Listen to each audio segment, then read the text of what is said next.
നീ ബൈബിളിൽ ഉപദ്യാവിന്റെ പുസ്തകം വായിച്ചിട്ടുണ്ടോ?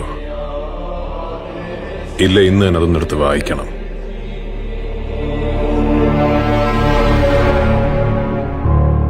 എനിക്ക് നിന്നോട് പറയാനുള്ളതെല്ലാം അതിലെഴുതിയിട്ടുണ്ട്, വ്യക്തമായിട്ട്.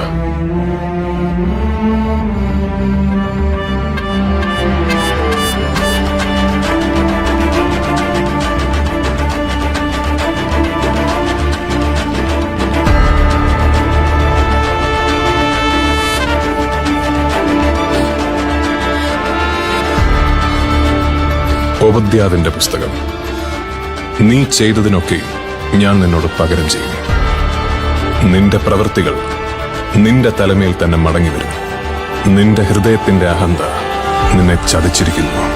നീ കഴുകനെ പോലെ ഉയർന്നു പറഞ്ഞാലും, നക്ഷത്രങ്ങൾക്കിടയിൽ കൂടുകൂട്ടിയാലും അവിടെ നിന്ന്